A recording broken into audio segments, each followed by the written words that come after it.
बेटा, बैठ जाना। मेरा नाम है रामदास।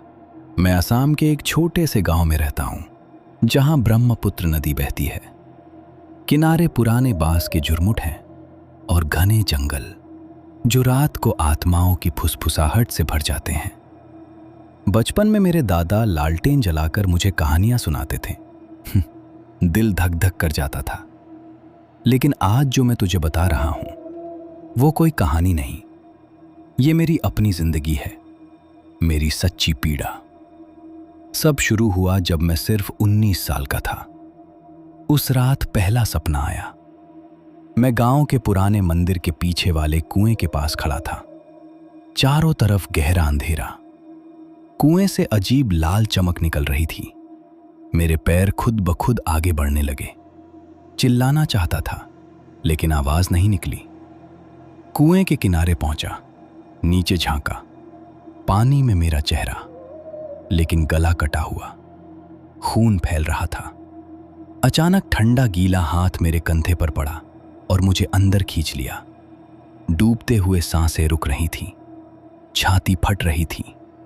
आखिरी पर मैं देखा एक औरत, आंखें पूरी सफेद, मुस्कान इतनी चौड़ी कि होंठ फट गए थे। चीखता हुआ जागा, पूरी कमीज पसीने से तर। दिल इतनी तेज धड़क रहा था कि लगता था छाती फट जाएगी। अगले दिन दोपहर को गांव में चीख पुकार मच गई। मेरा सबसे अच्छा दोस्त बिपिन उसी कुएं में मिला, गला कटा, पानी में खून। पुलिस ने कहा आत्महत्या, लेकिन मैं जानता था ये मेरा सपना था। किसी को कुछ नहीं बताया। सोचा शायद संयोग है, लेकिन सपने रुके नहीं। हर सपना अलग, हर बार मौत और खौफनाक। एक रात देखा, मैं जंगल में भाग रहा हूं। पीछे कुछ है, पैरों से नहीं चलता, सरकता है। उसकी सांस मेरे कान में, तुम्हारा समय आ गया। गिरा, वो चीज ऊपर चढ़ गई। पसलियां एक एक करके टूट रही थीं।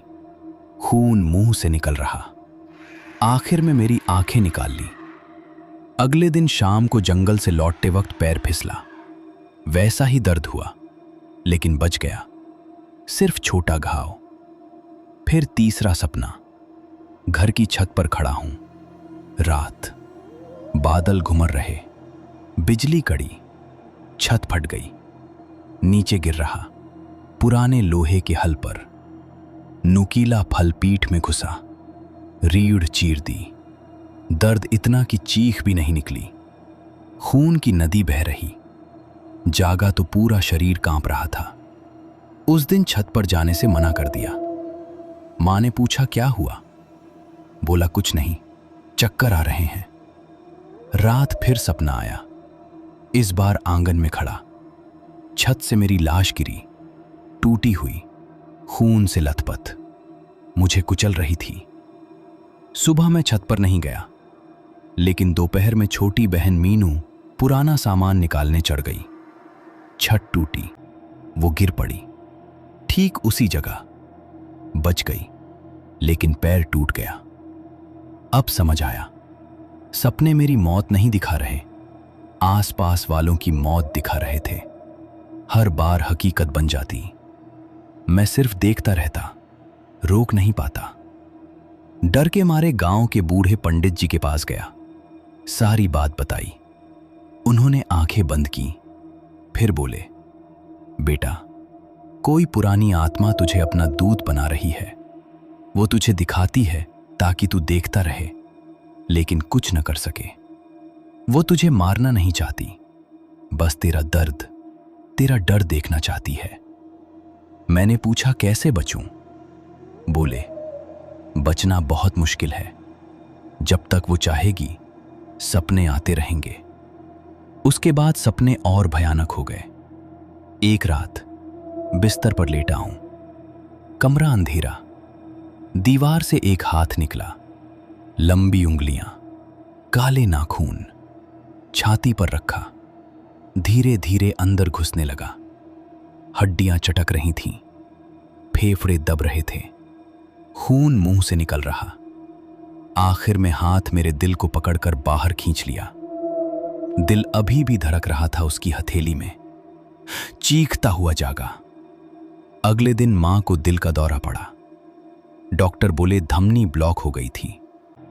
वो बच गईं, लेकिन मैं जान गया अगली बार शायद न बचे। अब रात को सोने से डर लगने लगा। आंख बंद करते ही वो सफेद आंखों वाली औरत आ जाती। अब वो मुस्कुराती नहीं, बस घूरती रहती। फिर एक रात सबसे भयानक सपना आया। पूरी गांव में आग लगी हुई थी। लोग चीख रहे थे। बीच में मैं खड़ा, मेरे हाथों में आग। मेरा परिवार, मां, बहन, पिता मेरे सामने जल रहे थे, चीख रहे थे, तुमने क्यों नहीं रोका? और मैं मुस्कुरा रहा था। जागा तो घर सन्नाटे में, बाहर धुआं की तेज महक। भागकर बाहर निकला। पड़ोसी का घर पूरी तरह जल रहा था। आग इतनी तेज कि कुछ बच नहीं पाया। पूरी फैमिली राख हो गई। उस रात मैं समझ गया, ये सपने सिर्फ दिखा नहीं रहे, मैं खुद इनका हिस्सा बन रहा हूं। कोई अंदर से मुझे मजबूर कर रहा है, देखने को, महसूस करने को, और शायद एक दिन खुद करने को भी। अब मैं 45 साल का हूं। हर रात जागता रहता हूं, चाय बनाता हूं, पुरानी किताबें पढ़ता हूं, लेकिन आंखें बंद होते ही वो दुनिया शुरू हो जाती है। कल रात फिर सपना आया। मैं खुद अपनी गर्दन पर छुरा फेर रहा था। धीरे धीरे खून बह रहा था। मैं रुक नहीं पा रहा था। पीछे वो सफेद आंखों वाली औरत खड़ी थी, कान में फुसफुसा रही थी, अब तुम्हारी बारी है, देखो कितना सुंदर दर्द है। अभी जागा हूं। सुबह के 4 बज रहे हैं। मेरा हाथ कांप रहा है। टेबल पर एक पुराना छुरा पड़ा है, जो कल शाम तक वहां नहीं था। मैं जानता हूं, आज रात सपना फिर आएगा, और इस बार शायद मैं जाग नहीं पाऊंगा।